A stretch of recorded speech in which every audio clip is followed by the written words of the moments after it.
Okay, now, some of you, thank you for the clap. Thank you for the amen. When I see the clap, I'm going to think amen, all right?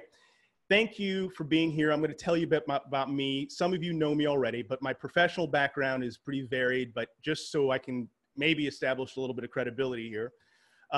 Here's my leadership, my professional business leadership, as well as my educational leadership. So I was a director at Texas Children's Hospital.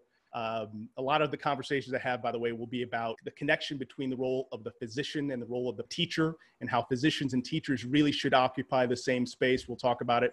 I gave away over $500 million, or helped to give away over $500 million through philanthropy at 3 different foundations: Robert Wood Johnson Foundation, Houston Endowment here in Houston as well, and a couple others.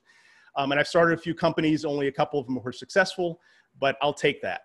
On the educational side now, I have served on a bunch of different educational boards, including 2 universities, one public, a selective public university, and then a private Christian college.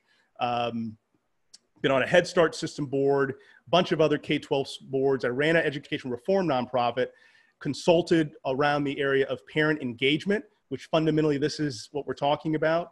And I've done a lot of workshops, again, always in person. This is, again, now moving into the virtual space, and I'm on the radio with some regularity as well. But the part of me that is the least important is what I just went through. The part that's the most important is my personal bio. My great-grand family started a historically Black college in Tennessee called Lane College. My grandparents' generation, every single one of the women, of the 5 women, were teachers. Teaching has been a part of our family for now 4 generations. And now with my daughters and son working on this project, it's now 5. Education matters. This is a picture of my grandparents. That is my mother right there some years ago. This is a picture of me and my dad. He got his undergrad when I was in high school. He was working nights, going to school during the day, hustling, bleary-eyed. He is an inspiration to me. And this is my family, along with my grandparents. And there's my mom now. She taught for 48 years in public school and has just an incredible story to tell as well. Here again here's my family. They are everything that matters to me. My hopes and dreams lie within them almost universally, and that is what all parents feel, right? So that is who I am. And I've got a daughter, by the way, my son, valedictorian at local public school. My daughter is 15 and she's attending school at the University of St. Thomas, sitting next to 18, 19, 20-year-olds and doing great. My youngest daughter running the tech support here today as well. So we are serious about education and serious about making our kids ready for the next generation. All right. Whew. Done talking about me. Now we're going to break you guys out. In every conference. All right, looks like people are coming back now. You get how this works? All right, so again, this is an opportunity for us to interact, not just hearing from me, because frankly, I feel like more information can be learned when folks are sitting around the table, and I heard about some of it already, people talking about library cards, people talking about their experience educating. So we're gonna definitely have more of that. I'm gonna keep moving along though, because we do have ground to cover. Goals for today, quickly. In every crisis, there's an opportunity. Again, if you're going to remember something today, these are the first 2 things. In every crisis, there's opportunity, and then leadership always influences outcomes, always influences outcomes. So this is really today about inspiring you to realize that right now, even though there's drama, there is an opportunity here. I want to make sure you're better ready to lead, and then you're ready to start experimenting. I don't want to say we're experimenting on our children, but frankly, we are, right? We're just testing things and figuring out what works, because if we don't do that, we're just going to stick with what we have, and we're going to explain why that doesn't work. Agenda today, we're going to talk about why these next 4 weeks and the next 4 months matter, how to create a learning hub, and then what are the keys, and then we'll talk about next moves and Q&A as well, all right? Moving quickly, I know, this is my game plan, right? This is my playbook. And within here are dozens and dozens of presentations. We're going to touch on a few of them. And so let's start with the first. Setting the stage about why now matters more than ever. I talk about the old part of education and the new part of education. I talk about it as the old game and the new game. The old game of education is are these principles: learning, not understanding, learning because you're going to take a test. That school is the hub. School is the place that learning happens. And it happens only 185 days out of each year, because that's the number of days that a school is open. There's a lot of certainty with the old game. There's facts that you need to know. There's an answer that's the right answer for a test. It's rigid. There's not a chance to adjust based on the circumstances. It's top down. It means there's a bureaucrat someplace thousands of miles away who are deciding how education happens. That is the old game. And if you're playing that game, you're playing, you're riding a horse and buggy when the car has showed up on the scene. The new game is about understanding. And the difference between understanding, I think, is best described in this quote: education is what survives when what has been learned has been forgotten. So understanding means that you have it and you're not going to lose that thing, right? That's understanding. The home is now the place that learning is happening more often. 365 days a year, your child can be learning something significant. We know that the only thing we can expect in this century really is just uncertainty. Everything's changing. Technology's throwing everything into a loop. We know this is happening, but yet our education structure has not caught up with it, not even close. The new game is flexible. It's integrated. It's teaching people how to build, how to do things with what they know, not just understanding not just learning things. And then finally, it is going to be led by the parent, by the student, and by adult learners generally. It is not going to be led by some central bureaucrat someplace, because education now is available to all. And right now, what's happening is these two games are splitting apart. And Corona is forcing the issue here in a way that has never happened before. Here's another quote that I like to talk about related to understanding. The man who carries a cat by the tail learns something he can learn in no other way. If you ever carried a cat by a tail, you know you're going to understand what that looks like more so than anybody could ever explain it to you. And this is kind of what the new game is going to look like. Doing active learning, building, that is what the new model of the 21st century education looks like.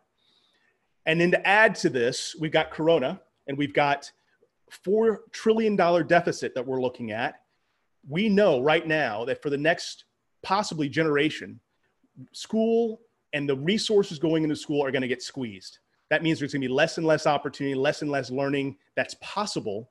So that means if we're going to, as parents, lead our kids, we got to build up the learning that's happening in those 185 non-school days when your child doesn't show up at a campus, right? This is the new model of education right here.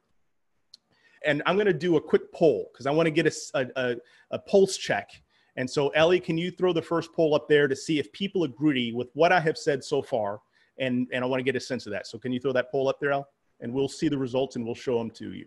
Here are the results. So 60%, all right, we're on the right track. For those that are neutral, that's fine. If anyone said no or definitely no, I would have asked them to go ahead and step off, because frankly, from this point on, we're basing everything on the assumption that what I just described is accurate, all right? Okay, let's keep going here. The key point here is whatever happens come August, whether we're back to business as usual, there's going to be continued disruption, or this new game I'm describing really starts to take root, whatever happens, what happens at your home and how you're able to lead at home is going to be the winner. That child is going to win if the home is working in a different way. All right, so what does this mean for you? For the next 4 weeks, why this matters is now you have an opportunity to actually see, maybe for the first time, what your child's interests actually are, right? You're seeing them now in a way that you may not have ever seen them. But you can also test that with what you're seeing they're being asked to learn. And if you see a gap, that's a problem, right? Because going forward, the kid's interest, the kid is actually going to be driving more of the learning, not a bureaucrat. And so if these gaps are showing up in large amounts, that's a problem for you. And for those that are taking notes, I can send you this power deck so you can lighten up on the note taking, because I'm moving pretty quickly. You can also evaluate over the next 4 months, first, maybe principally, how you can inspire your child based on their interests. This is kind of one of the things in the homeschool space that happens, at least it's supposed to happen. How do you inspire your child? How do you explore what their interest is in and do it with vigor? I've got a daughter that's interested in marine biology. So we started watching a ton of documentaries. We started getting books on that subject. We started going deep.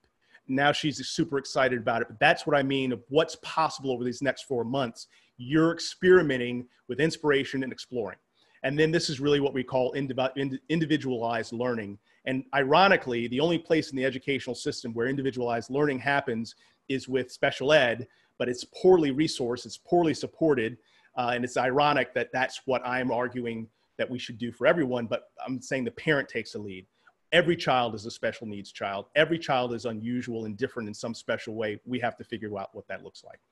All right, we're gonna skip this breakout because we are way behind schedule already.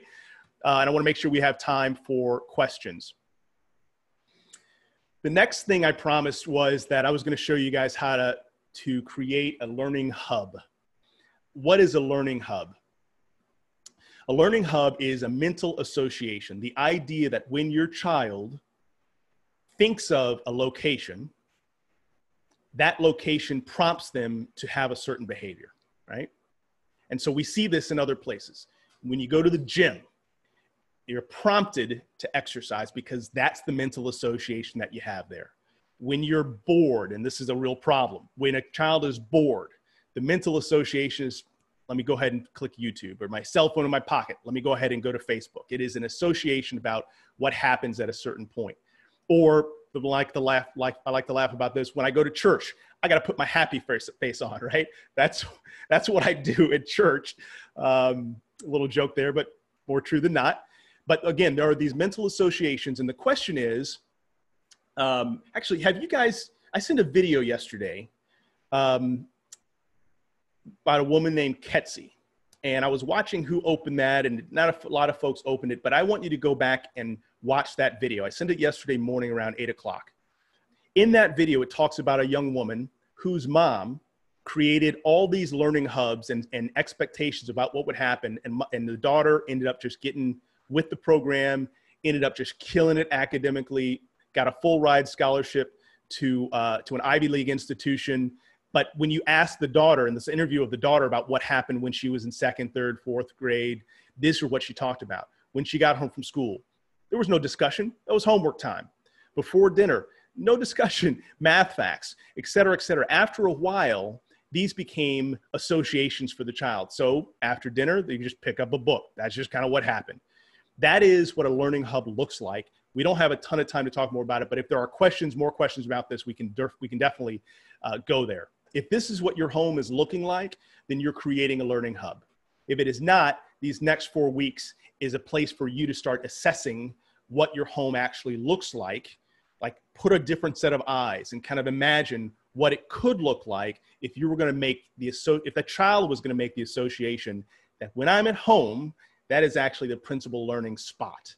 Not to say the school isn't, but going forward, it's got to be both, right? Okay, let me pause. Let me remind you that if there are questions, shoot them to my daughter, Olivia Barnes. If you click on the chat box, you'll see her name and you can send her questions, and then she will route questions to me.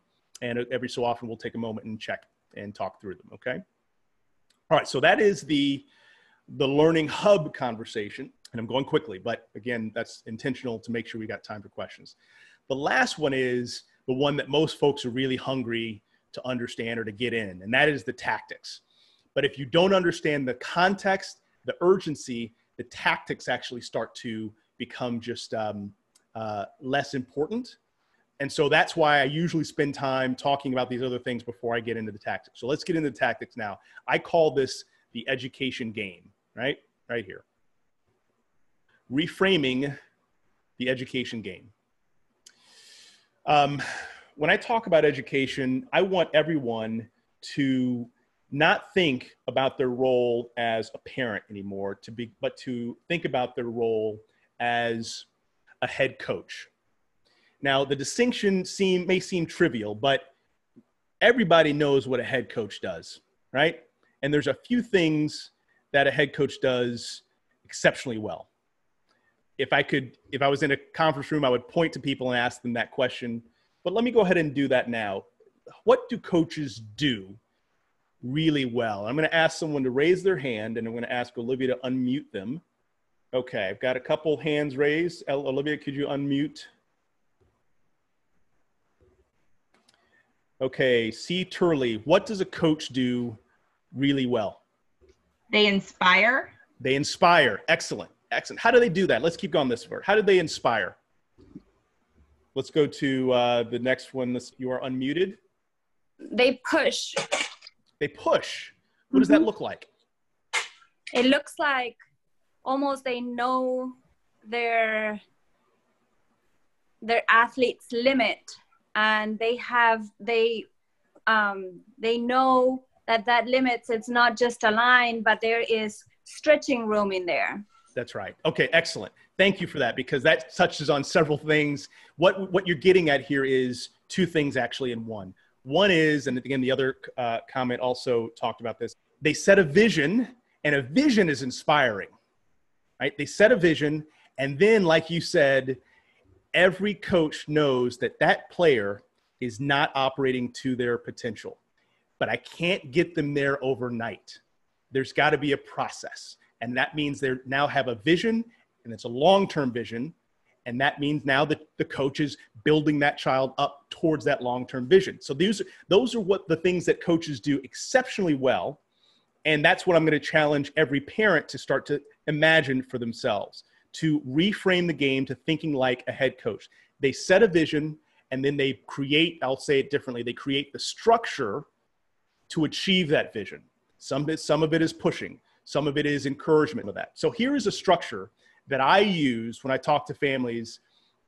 And again, when I use the language about coaching, I think there's a different light switch that kind of comes on because we're so clear about what coaches do.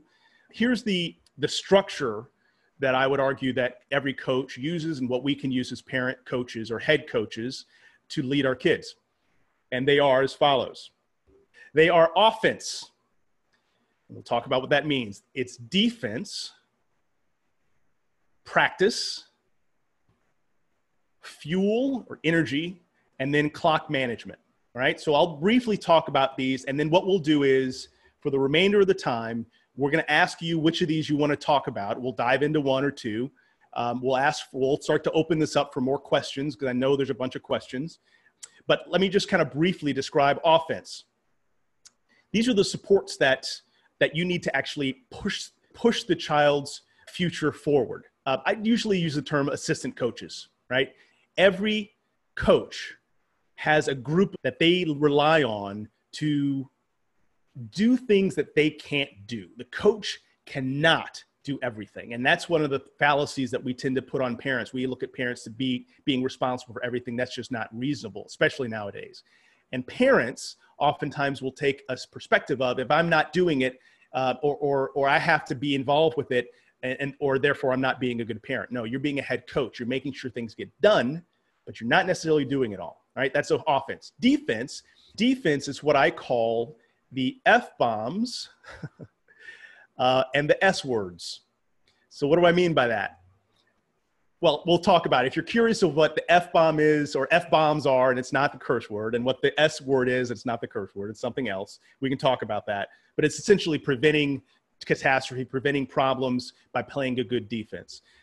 Practice, I think we all know there's only one way you're going to get better at something, and that is through practice. And what does that look like? We can talk about that.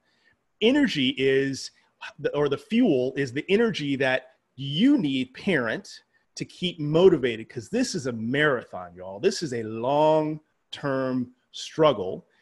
I've seen so many parents burn out because they're going 100 miles per hour and they just can't sustain that.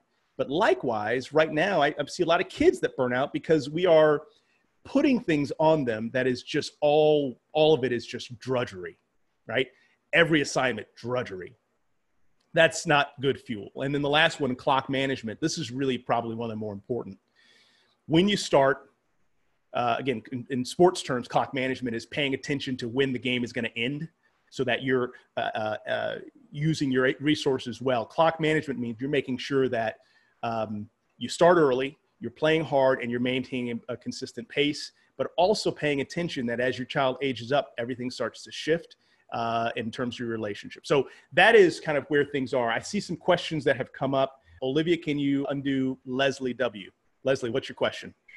So we were actually just going to comment on the, when you were asking about the coach, the role of a coach, we were going to comment there. But my question was about learning hubs for new homeschoolers. Any tips on that? So if you're a homeschooler, then all of the habits and the routines now need to shift into the child realizing that building, that home, that apartment, wherever you are, is the single most valuable space to learn anything, right? And so what that looks like is very similar to the video I sent around Ketsi. Now, she was a public school student, but that video described all of the routines that were established.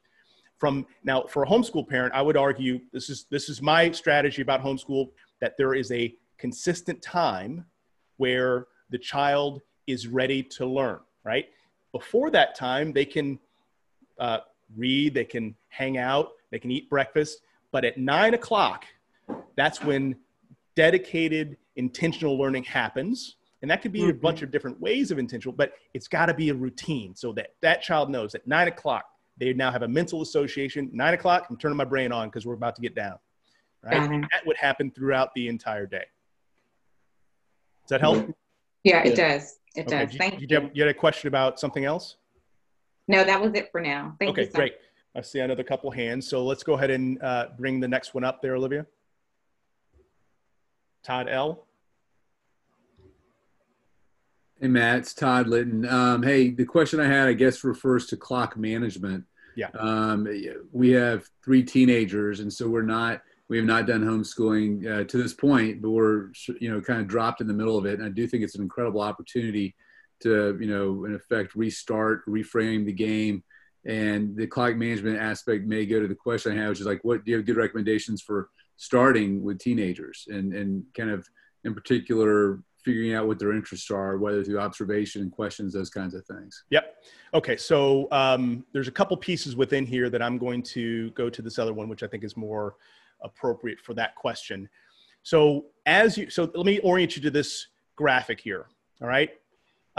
This is what I call kind of the educational ownership graph, where when a child is born, the parent has complete and utter influence over that child, complete ownership of the child's education. Does that make sense? But over time, that influence is declining, right? And anybody who's got a teenager realizes that there's a point at which your influence shifts, and that's good.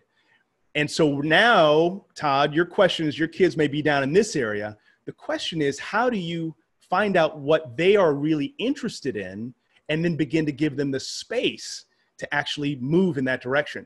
Not only the space, but the encouragement. A lot of kids, and I struggle with this with my own kids, a lot of kids have been so wired to think, I've got to do what somebody tells me to do, that when they give them the freedom to, hey, you know what? You are now becoming an owner of your own education, daughter or son.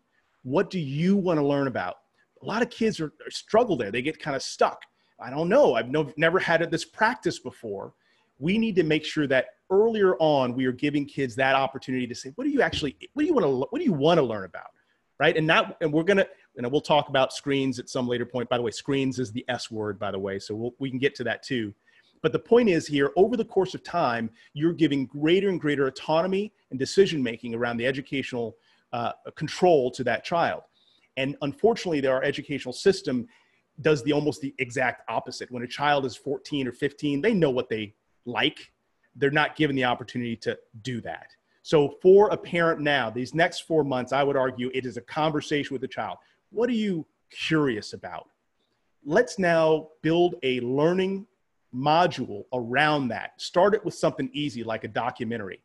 Then go to some other magazines or books, something easy. Do it with them. Help them start to realize that they can start to lead, because that's the kind of role and the leadership that we actually are going to need for students in the future, big time. Does that make sense? Okay, I think you're back muted. All right, that's okay. Let's go to the next question. Julie A. Hey, Matt. Hi, Julie. How are you? I'm good. I was watching it with I'm watching it with a friend also, and we were talking about clock management as well.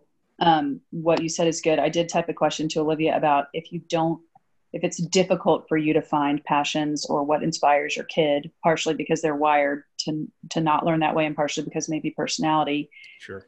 What are some tactics? How do you bring out passions and things in your kids? Do you have any tips for that? Yeah. So, a lot of what, frankly, all of what we're talking about, it really depends on kind of the flexibility of the family, right? And so the more flexibility a family has, one way to, again, let's assume we're going to do extremes. A family that has a lot of flexibility, and that means financial flexibility and time flexibility, travel, and not vacation, travel. Go to a place that is a complete culture shock to the child and embed yourself in that environment. That child will start to see things in a different way. Another ways to do that are really libraries and museums, right? The beauty of your museum is that it's introducing concept that the child would never have thought about. So making the museum a regular part of the experience is huge. Something I wish, if I could go back, I would have done a heck of a lot more of this. I learned the hard way on a lot of this stuff. So those are a couple ways. Now, if you have less resources, library is still available to anybody. Museums have days that they're free. And so making that a place where the child is consistently there, they're going to start to see things that are going to pique curiosity. And when you see it, now here's the part, as the parent, when you see the child go, why does that work? The answer shouldn't be, here's why. The answer should be, that's a great question. Let's figure that out, right? So now you're empowering the child to ask questions. Maybe that's one strategy. So I hope that helps a little bit. All right. Yeah. Let's move on. Thank you for the question. Next one. Ellie or Olivia, you ready for dash D? So I have 4 boys, an 8th grader, 6th grader, 3rd grader, and 1st grader. My husband and I both work full time, as I'm sure many of the now home educators also do. So we've sort of been thrown into this and are trying to make the most of it and trying to manage the best we can. But I find what you're saying makes a whole lot of sense as far as finding passions and interests and all of that. But right now, I think many of us are having to follow the curriculum and assignments that are given still by the school, right? Yep, so that's right. In my case, I've got 4 boys that are still having to do all of the same, brick and mortar curriculum that they're really not interested in, the majority of it. And I talk about clock management when, Friday afternoon comes around and everything's due and I've been super busy all week and I've fallen behind even on trying to get them to complete all of their assignments for the week. I just feel like we're not, I don't know, we're not getting it done. And I don't know if anybody else feels the same way, but. All right, let me interrupt you a little bit. So okay. Yes, everybody feels the same. Everybody feels the same way. But let me challenge one thing. You said that, you've got, first off, you got 4 boys. God bless you. I'm not sure if there's a window that hasn't been broken in your house, but I was the youngest of 3 boys. And the house was barely standing by the time I left. Okay, so this is back to that comment I had earlier about doing an evaluation right now of what your child is learning, what's being assigned, and what their interests are. This should really cause a lot of parents, and I've talked to a lot of parents already who are already going, like, well, why are they, what's happening? Why are they learning that? And does that matter? Right? Now, some of it makes sense that when you just don't have the technical expertise to understand it, but a lot of it does not. Make no mistake. A lot of it does not make sense. So the question I would put to you is, if you're the head coach, who should decide what priorities are being set in this student's life? Now, of course, the answer is the head coach. But the problem is in our educational system is the school operates as the head coach. They set the tempo, they decide what's going to be studied. And this is the conflict, right? This is the core conflict. You were, as a parent, sounds like you're pretty disciplined and attentive. You don't have the freedom to say no, or at least you don't feel like you do. And there's certainly consequences if you do. Now, I know a parent, she may be on the phone right now here, who said no to the standardized test here in Texas. She said she's not going to do it. Public school student, not going to do it. She got tons of pressure to do this. And the reason she did it was her kids are doing great, right? But the reason she did it was because she wants to de-link learning and tests, or understanding and tests, specifically standardized tests. So you as a parent have the authority and to actually challenge your school. How you do that is one that requires some tact. I will also say that if you do it alone, it's going to be a heck of a lot harder than if you and 2 or 3 other parents huddle up and say, you know what, guys, we're going to huddle up together, and we're going to actually take this conversation to our teacher in a respectful way and say, listen, what are of these things that you're assigning, what are the 3 or 2 essential things that you think we have to make sure our kids do? Because I want space to do something else. Let me tell you a quick story. I'm sorry, I'm on my high horse here.